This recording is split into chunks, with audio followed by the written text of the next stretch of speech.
Hi guys, hello! This is a special edition of the PokerStrategy show. We are here in Bratislava, and also this is co-sponsored by KK Poker, who sponsored our places in here. So thank you so much for tuning in. And why doesn't our guest introduce himself? Hello, I'm Konrad, Blad3k in KK Poker and also in PokerStrategy.com. So okay, where is the nickname Blad3k? Where did it come from? You know, what was the origin of that? It's a rather lame story, so I would rather not tell it. It's like very early days of my being interested in culture, and there was like Japanese anime that was there was a okay, which guy one? I think it wasn't Mobile Suit Gundam, but something related, like mecha stuff. Right. And there was like guy that was Blade.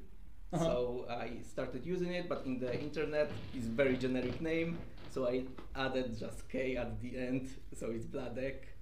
Alright, so it's originally Blade. Yeah, but it's the lamest thing ever to call yourself Blade. So yeah, I would rather have that cheeky Blad3k than the try-hard Blade. I guess you didn't hear this. Okay, it's Blad3k. It means amazing. Okay, for you non-Polish speakers, it means amazing kick-ass person in Polish. It has no relation to the Blade name over there. You know. So Blade. I'm sorry, Blad3k. Okay. So you know, obviously before you went into poker, what would you tell us about yourself? What is Blad3k outside of poker? Okay, so where are you from, for example? Let's start that way. I'm from central Poland, near Bełchatów. So there's like the coal mine there that is, well, one might say what is like distinctive about our place. We have like one of the biggest open holes in whole Europe, because it's like open mine. So there's a like giant, big ass hole made in that can be seen from space, because they are well taking coal from it. Right, so it's one of the biggest coal mines in the world, basically. Open mines. Right? Open mines, right? Yeah, but like one of the biggest in Europe. Not say maybe not in the whole world, and also it's like nearing its end. So we are almost out of coal in Bełchatów. So what will happen to the town? Like if this industry is gone? If we does everyone have to start playing poker? You know. I guess that is one way to do it. Might be hard to do it in the heart of Poland, actually. We'll see. Maybe we have like a tax haven for Polish, like in the secret in the whole area. That could work, I think. But besides that, I work for let's say bigger company that has offices around the world. Are you still working for them? Yeah, I still work for them. Thankfully, they are pretty lenient about working from home, so that's why I will not say their name, because like. All right, okay. If you figure this out, company, we're not here, okay. Blad3k here, he's working from home, all right. Right before this started, we were doing something, some work some work for his company, which he won't name, obviously. But I was helping him, okay. This is working from home. We're doing this, so this is how it works, right? What industry? Can we say what industry it is? Well. First of all, full disclosure. Now I just took vacation for. Right. Okay. So now we are on vacation now. Yeah, okay. But of course, sometimes it happens that the poker session is coinciding with my work, and it's a little bit lenient there. Right. I would say that it's quite a big company related to furniture. Furniture. What do you actually do? Well, I actually work with other countries' payroll, because in Poland there is center that we do taxes and payrolls for whole Europe. Right. Okay. So you do payroll, but you're part of the company yourself, though, right? You don't have external company that does payroll for you. No, now I'm. Okay. Yeah, because like usually it's these days in really big companies, it's almost standard practice that you hire someone, some big, you know. But you didn't do it yet. You still have a job, basically. this is how it started for me, but they Right. just took me for full time. All right, so this company took you over because you were so good, right? Presumably, yes. Okay, so there you go. So obviously, you're very accomplished in your profession. They wouldn't take you on. The unnamed company wouldn't take you on. And what actually from payroll and stuff like that? How did you get into poker? What was the first impulse that got you here? You know. Well, before all that, I started playing poker like even when I was about the time that I started to go to college. Mm-hmm.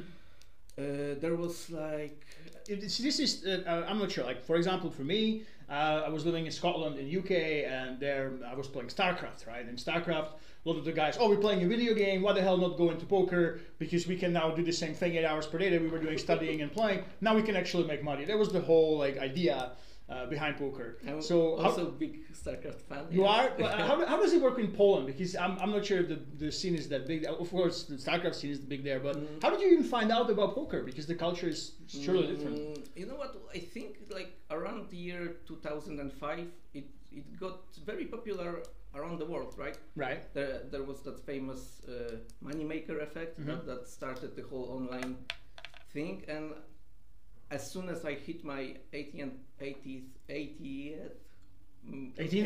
birthday, yeah, I get it, yeah. Birthday, I was like, yeah, now I can register somewhere. I don't even remember where, right? And it's probably, I don't think maybe even the poker room is still around, but that's how I got hooked because there was free money in poker on PokerStrategy. Right? All right, so your first ever poker was PokerStrategy. Back then it was amazing, you know. It wasn't the first, right? But it was it was very early on because here I can just register and have like $50 bankroll or something like that. I mean, you guys are watching it now. I know we release like $10 installments if you want to play, but back then you have it wasn't even PokerStrategy. I remember an old site called CD Poker. Yeah. You just register and you go in there. I think where you were playing initially was Everest Poker. Is it possible? Yeah, I think so. Yeah, there you go. So of course, our massive team of research guys. This show has 50 people working in the background. Hi guys, you can wave to our staff over there. Yeah, there's no one there. I'm just joking. I want that. Yeah, there's no one. There's no one there. There's no one there. Anyway, it's just me being a stalker. But yeah, apparently on PokerStrategy in 2012 you were playing at Everest Poker and you started with cash games. You know. So what the hell are we doing here? Why are you now called the MTT grinder? So you started with cash games. Why was that? Well, you know, it's like cash games is very natural, I guess, as an entry point because it's very easy to wrap your mind around that big blind is actually your money, right? So this is 1-to-1, and you just I start with $50. If I finish with $55, then I'm very happy. If I lose that 50, let's say maybe let's try with another 50, right? So it's very easy to wrap your head around, but you know how it is. Even if you start something, you also want to try different things. Right. It's like who would just play one style? I think there is no poker players that actually start one way of playing poker and they grind it out for years and years and don't even try another one. So for sure, I think everybody tries different kinds of different how do you say Variants. Yeah, variants of poker, and also like Omaha and stuff like that. That is way different, and you know whatever fits you, right? Yeah, so you actually, I can tell you, maybe you don't even remember, but in 2012 you started on Everest Poker, and you moved up pretty quickly, right? You went to NL25 the same year. You were posting hands on PokerStrategy. Look, I'm not sure if it was, sometimes PokerStrategies, they take a shot for 5 hands, and they're like, oh yeah, guys, I'm playing 25, making big bucks, and then they move down, and this way do. But yeah, you were playing 25. But then from 2012 to 2015, you only moved to NL50, So what do you think was because it was the same for me, right? I was basically studying with all the big names. We were talking about Viktor Malinovsky, Limitless, Ladislav, I was actually with them at NL50, and I was giving them advice. It's pretty funny, you know. And we were basically talking about the game. Well, no Ladislav, he's a cocky piece of shit. No offense. he was basically this aggressive kid, like with this modern style, you know. But yeah, that's the thing. But I never actually moved up. I only played the highest play was NL400, and those guys have the highest in the world, you know. What do you think? How come you stayed around this like small stakes level and never actually moved up to the high stakes? Well, first of all, like I was trying to make it my living for like a couple of years. The first, when still I was studying. And, right, at the college. Yeah. At the college. So I was thinking like I want to make something of poker, right? So I was studying really hard, mostly via PokerStrategy, and like let's just say there was some like winnings, there was some improvement, right? But there was like kind of skill ceiling that I hit, I think. Right. Even if you try very hard, study, treat it like a job in a way. Like I was like trying to do something like 20 or 30% of theory and 70% of grind, and moving up the stakes slowly. But yeah, at some point it gets hard, right? Around NL 100, the people are pretty solid mostly, and the main problem with poker today is like there's not enough fish, right, in the sea. Yeah. If there were, then you can even just move up and move up and move up. On the highest stakes, there is almost none, right? So this is the problem. Then you have to be better than those other guys that spend whole their life trying to win at poker. Yeah, honestly, for me, it's been like a struggle because, you know, I've been one of those guys that played on the recreational players. I was playing very conservatively. Ladislav was laughing at me back in the day. It worked, you know, but yeah, now especially when the GTO Wizard came out, it no longer you can't anymore like free bet only 4%, you know, in cash games. You can't fold 80% to free bets anymore. You have to actually get in there and beat the actual regs, you know. So I understand exactly what you mean. So that's when you basically swap to MTTs, right, at some point, and you were playing part-time pretty much. Well, yeah, that's what I like about MTTs is that quite often there are people on the table that maybe shouldn't be there, right? Because even like higher MTT, like let's say 100 or more, there are always a couple of people that just won a small satellite, even maybe a free roll that gives them that kind of ticket. And yeah, with those situations, the grinder has an upper edge, because like when we go to the late stage of poker tournament, you know, when you do it daily or semi-daily for years, you don't really, you're not really that like nervous about. Yeah, obviously, if you spend 100,000 hours or something, someone spent 10. Yeah, but you can tell that this is a person that probably that's their first bigger final table, and they playing scary money. And when someone plays scary money, then there's way for you to grow, to easily like chip at them, to maybe outthink them and stuff like that. And this is where the money in poker is made, when you have like high stake and quite a nice edge on the enemy. Yeah, especially if you play lower stakes with the massive reg that you're facing, right? One thing is, obviously, I play cash games. I play under 100 NL, 50, 25 level, coach there. You had some experience from cash games. How would you, it's like a running meme. It has been, I think it's turning now, that, LOL don't comments and the tournament players suck. We used to say that. Now I think there's more respect because of the high roller tournaments are in there. People start to gain respect for the 30 big blind stacks, and cash game players understand that ICM is actually a thing. Just because someone doesn't know how to play deep stack doesn't mean they're not a good poker player. How would you compare the skill level between cash games and tournaments, if you could have a guess? Well, I still play both, right? Semi-regularly. Mostly in KK Poker, when there is a nice promotion, the nice situation to play cash game, I go for the, mostly flash, right? So the type of when... basically flash is pretty much, imagine the zoom on PokerStars, right. A boost. Yeah, fast forward variant. It's pretty much the same, yeah. So then you can see that I would say that there are better players there. Mm-hmm.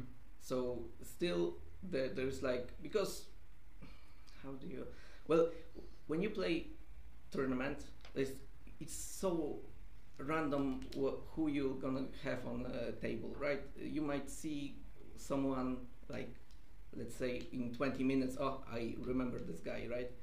Probably maybe a little earlier, like in 5 or 10 minutes, right? But whatever. But in flash poker, it's like, okay, I played this guy, this guy, this guy, this today, and tomorrow those 3 guys might be still around when we play. If you guys don't know, KK Poker is kind of specific because obviously you cannot use emulators, right? When you play, I know you played, we're going to talk about the IDN poker and Asian apps. On almost all Asian apps, you can basically use emulator, get around it. On KK Poker, the team tries very hard not to allow that. So basically what happens, your phone number is your account is tied to your phone, basically. So one person can only have one account. So usually the people that play there are the same people, and you can actually see their stats. And that's the other thing.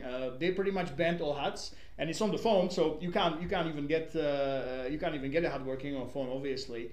But what they've done is you can pay a VIP card and you can see everybody's stats, you know. So it's pretty funny when you actually play the fast forward variant.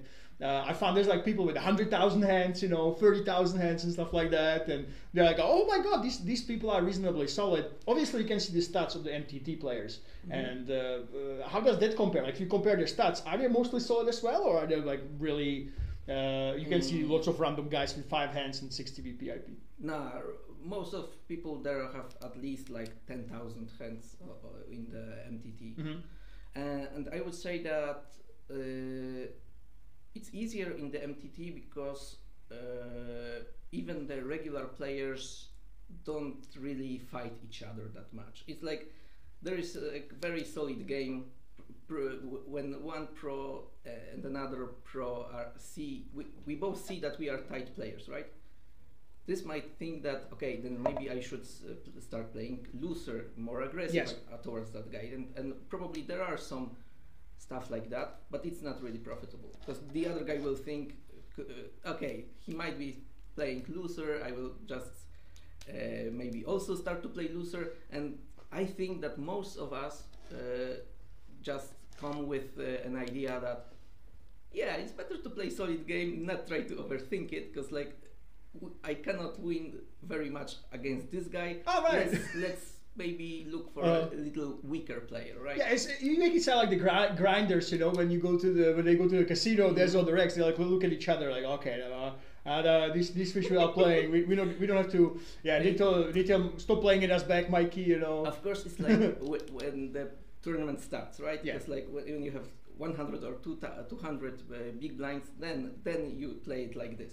Right. When we are nearing the end, then the mind games start, and trying to overthink another player is in effect. But it's like 4 hours down the line in the tournament, and most of the times you don't even get there, right? Yeah, I know. And that's the thing. In KK Poker, as you mentioned, they have sometimes they have great promotions, right? You get like out of nowhere, if you play Flash, that's why everyone just jumps in there, because you get like 20% extra rake back. You get, I don't know, it was a Halloween cards, or you get extra money. You get the deposit bonus where you get the big blind cash back. So you have to grind your big blind, and then you get the money back, and you have to do it in cash games. They basically like change their main focus for the week each week. Yeah. And like all the variants have their sweet time to play, right? Yeah. Even the weird like AOF poker is very weird. I would even say it's not profitable. What is the AOF? I don't know what that is. I know that there was promotions on KK. I have no idea what the hell that is, you know.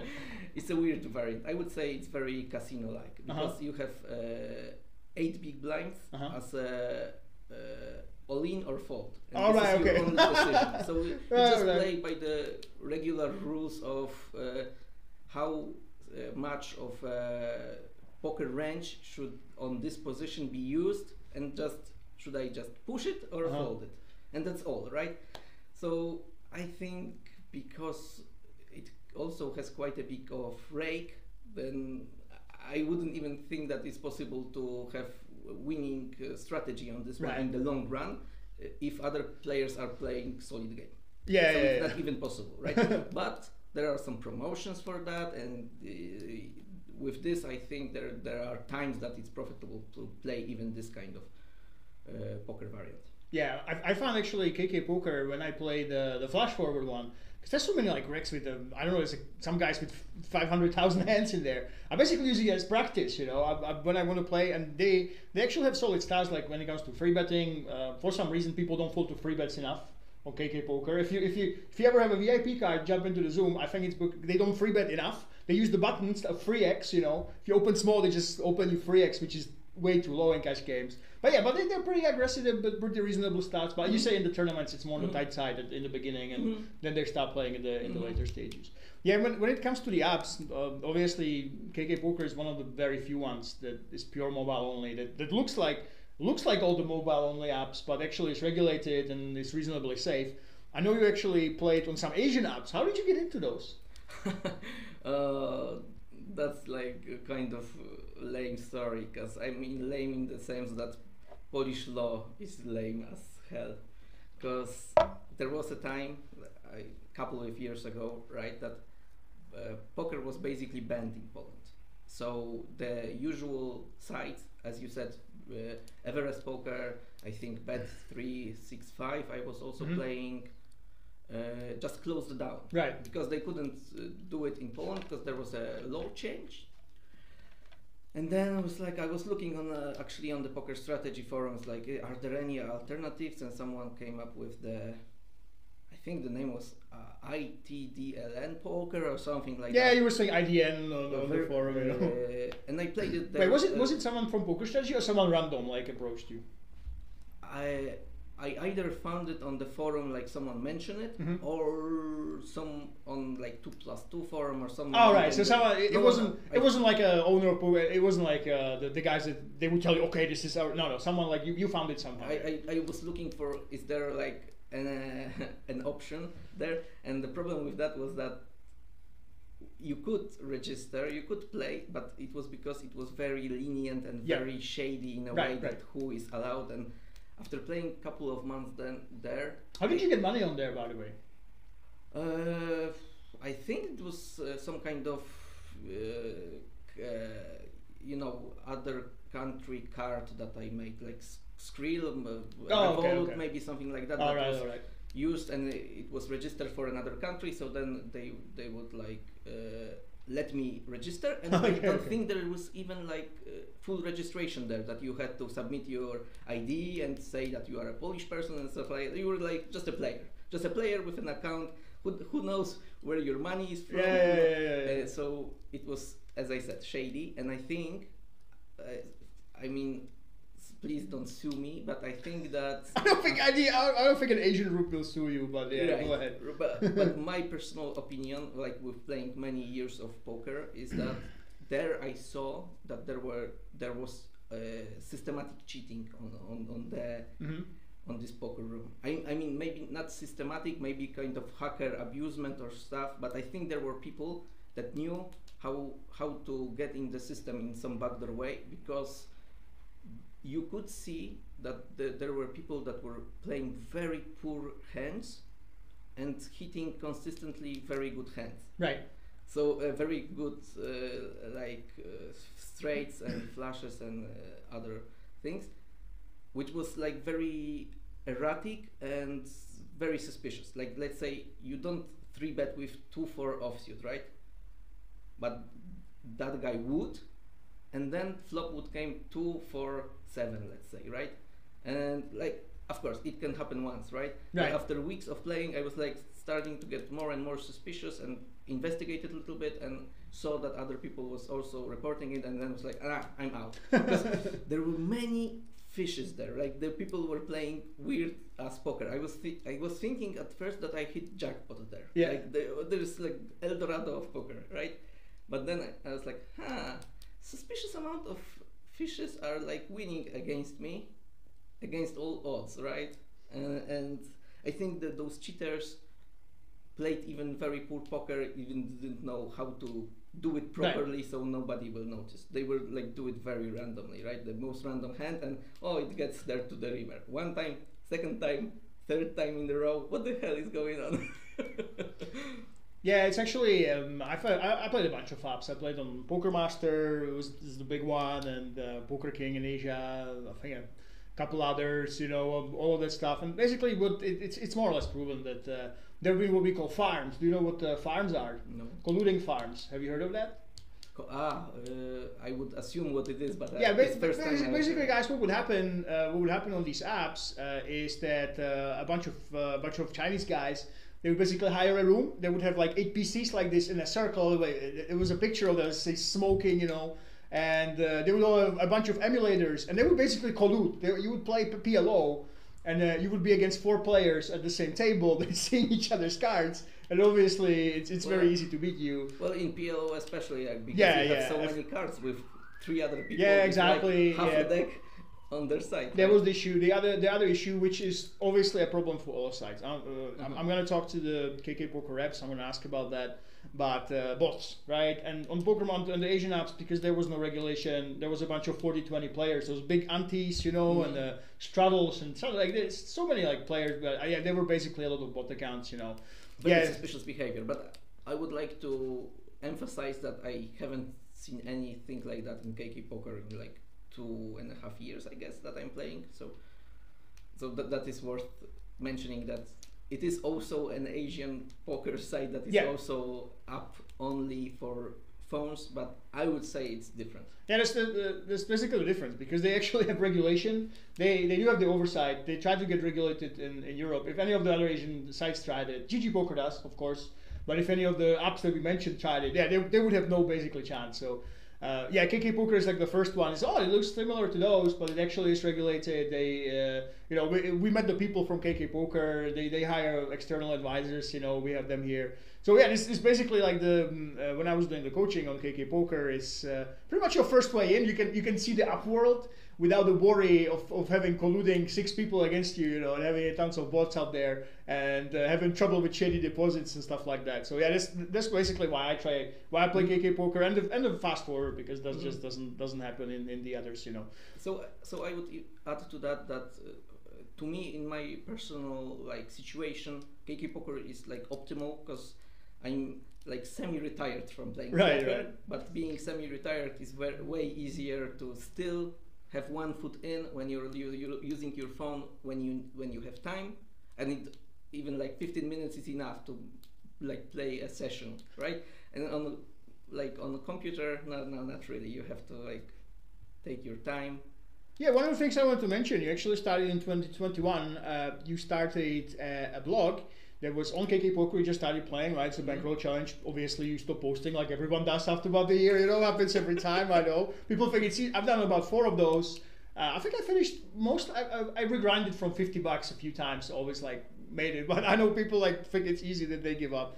But one thing that you've done there actually, you had a challenge of playing poker and walking. And it's funny with KK Poker, I've done the same thing. I was like, fuck, I can't keep grinding today. You know what? I'm gonna find a random town around Prague. I'm gonna go there. I'm gonna go to a random hill, and then I'm gonna start playing flash poker. Right? Some swings of 3 big blinds, 4 big blinds. There's like a family is walking past me. I get free bet by one of those one of those Rex that love to free bet 7-9 suited. He sucks out at me. I'm like, oh, fuck's sake, and the family of little kids look at me like, what's going on? It's like, oh, don't worry, I'm just gambling, it's no problem. This is my work. I'm working here in the woods. We're going up this lookout, Then obviously I relax by just going up, Now I'm just kidding. I'm completely perfect in my mental game. I never get angry, and that's why I still play at 100, and all my peers are playing the high stakes, But never mind. That's a diversion from what I was talking about. You actually had a challenge where you play poker, but you also had a walking challenge alongside. Can you talk a little bit about that? Well, I noticed that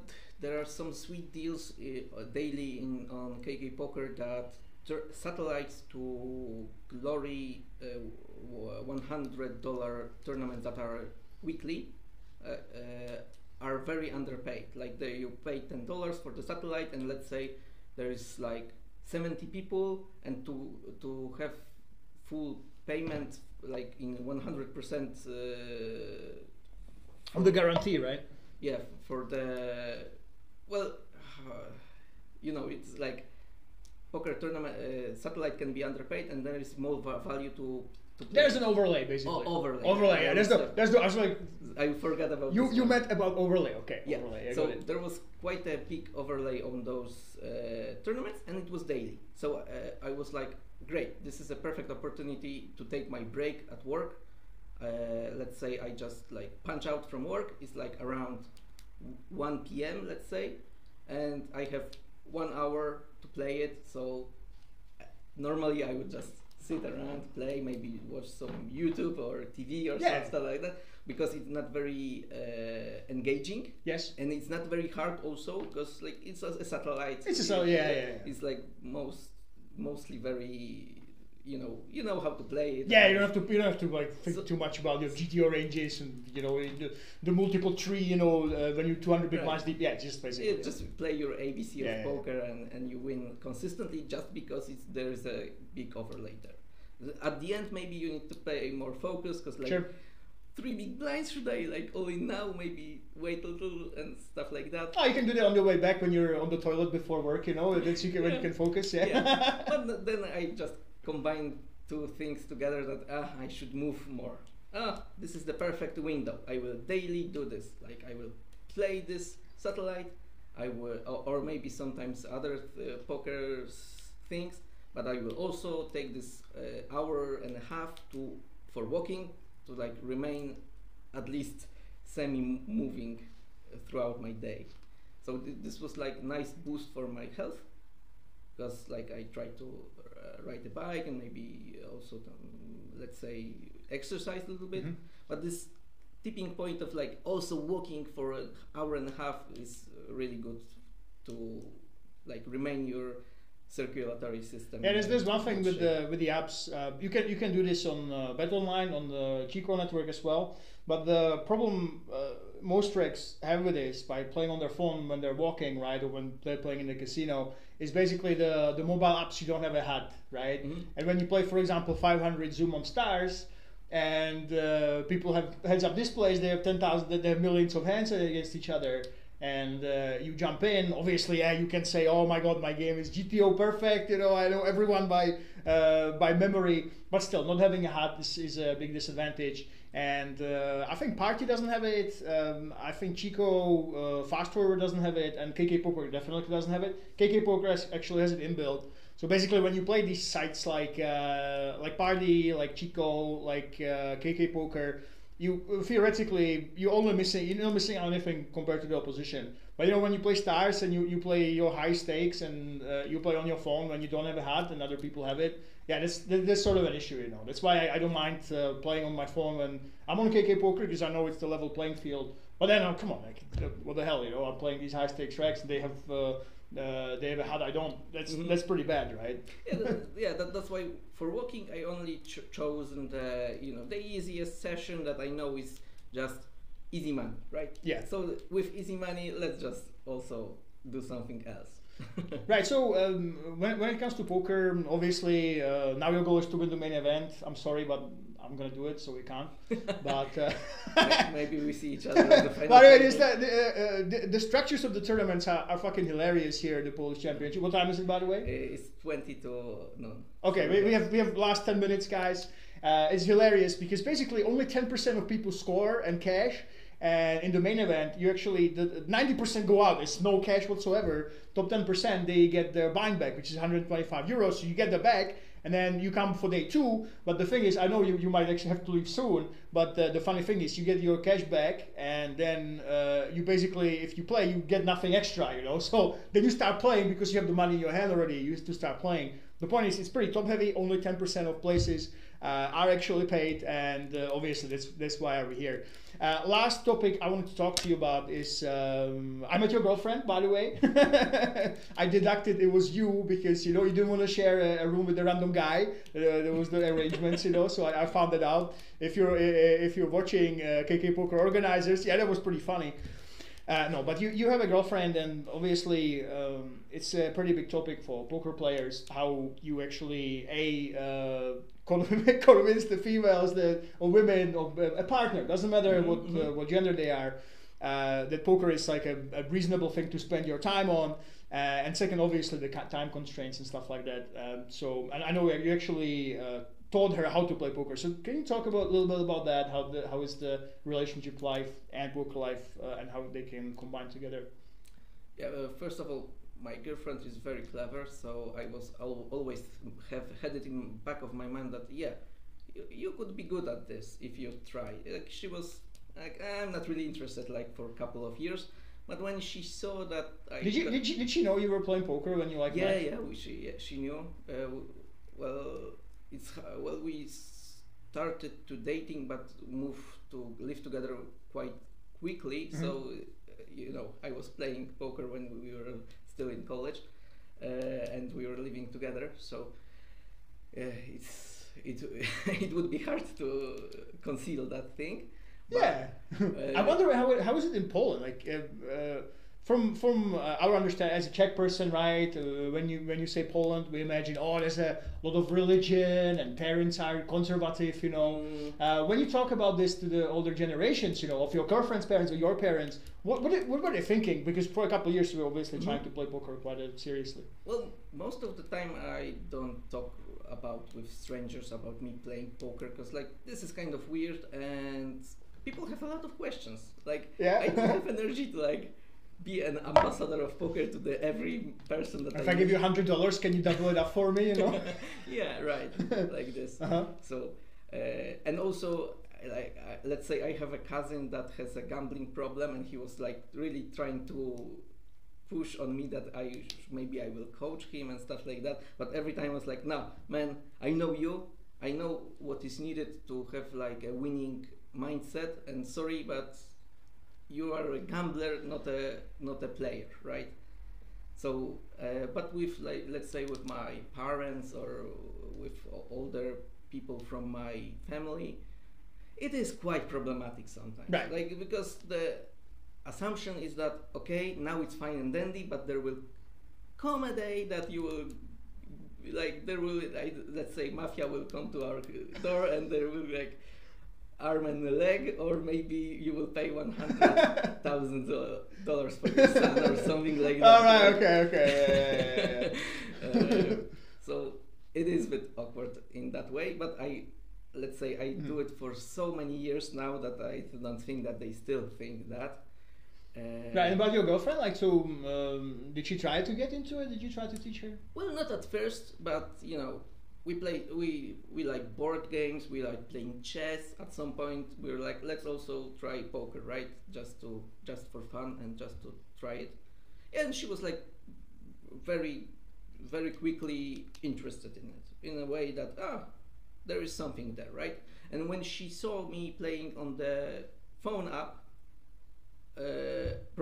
probably I shouldn't say it, but let's be honest here, right? She was like, okay, I know how to play. Can I also use your phone and try the lower stakes and like free rolls and stuff just to try it out, right? And she did, and she liked it. She won a couple of dollars because she already had some solid foundations. Then I was like, okay, now we can do it properly.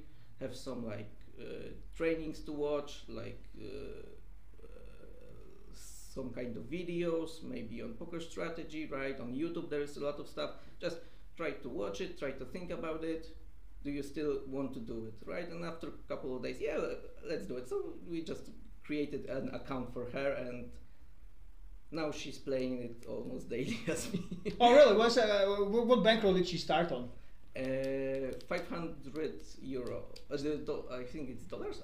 She started with $500. Yeah, we have our own money from our work, so it's not a problem.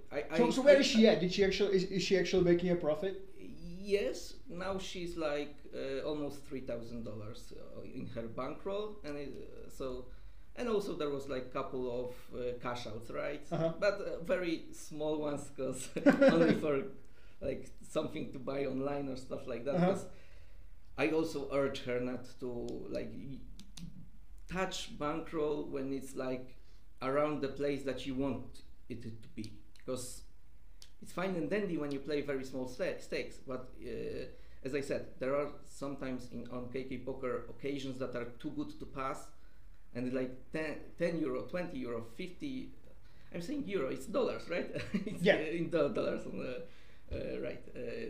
And you are like spewing dollars everywhere, and oh my god, it was 2.5 last week, but now it's a little. Oh, I know the below feeling, like, you know, 2000. the challenges are fucking addictive, you know, pardon my French. It's like, oh, I need the Halloween points for the Halloween candy that gives me a VIP card and $5, you know. I'm gonna spend like $2,000 in Flash and not 100 that I don't usually play, you know. Let's just go for it and spit it up. Yeah, I know exactly what you mean. So you're telling her to be conservative. Yeah, because there might be a promotion that, play spins for $25 and play like win 5 of them, and like, great, then maybe it will be swing of $3,000 in one day, right? So, I mean, $300, maybe not 1,000, let's say, but. Right. You have to enter the main event soon. One thing I want to ask, besides obviously winning the main event, what are your goals in poker in the mid and long run? And your girlfriend's goals as well. Yeah, our goals are just to make something on the side. Like just to have pocket change to use willy-nilly when something we want to buy, because poker is not that greatly like it's a gray area when we think about legality of it in Poland. Yeah. We mostly would like it to be like, okay, this is the side money we use, and then we have bigger savings on our lifestyle when we just save up money from our normal work, and this one is the clean money. There's the clean money, and the IRS will not be thinking about it. And the other one is the mafia comes in and breaks your legs as your grandma thinks money. And this money is like, I will use it maybe here to buy some alcohol, or maybe. Oh come on, you're a couple. Surely you must say, okay, you had an upswing. You're gonna take me out on a nice date, you know. You're gonna take me out on a boat trip, you know, because you were lucky that you won the tournament, you know. Like you can't keep it for yourself, you know. Well, we have one bigger idea that we will start soon. Is like building a van from scratch, from like a car that is used for deliveries, that bigger car that you use for deliveries, and make it into a proper van with a bed, with toilet, with kitchen, stuff like that. I am pretty handy, and also my parents live in the village, so there is like a lot of space, a lot of garage rooms. My father is also a handyman, so I think we will do it on a budget, but still it's quite a bigger budget. So like 100. What will you do with it? You will travel around Poland, or? Yeah, because we can work from anywhere we want. Ah, right. So it's gonna be your your working space, your mobile your mobile office that you can take anywhere. We even thought that maybe if there is like a nice situation in a casino somewhere, let's go there. And you know, in a year you're gonna go to the Polish Poker Championship to Bratislava. You're gonna be parking your freaking van, you know, right next to Banco Casino on the walking region over there. That's the dream. The next interview we will make will be in our van. So remember, in a year, if we are in a van, you know that the idea started here, and we have been successful over the year. Well, thank you very much, Blad3k, for coming in. You know, thanks. I know you have to want to play the MA. I will probably play tomorrow, and I'll see if we can put some subtitles in Polish. I'm not sure, but you know, I'll try my best to ask somebody maybe, and maybe we'll figure it out. You know. Yeah, I can always help. You can always help. Also, I'll send it. I'll take your word for it. I'll send it to you. You will subtitle yourself. Okay. Sure. Right. Cheers, guys. Thank you for watching. Bye bye. You have to run, right? Yeah. We do.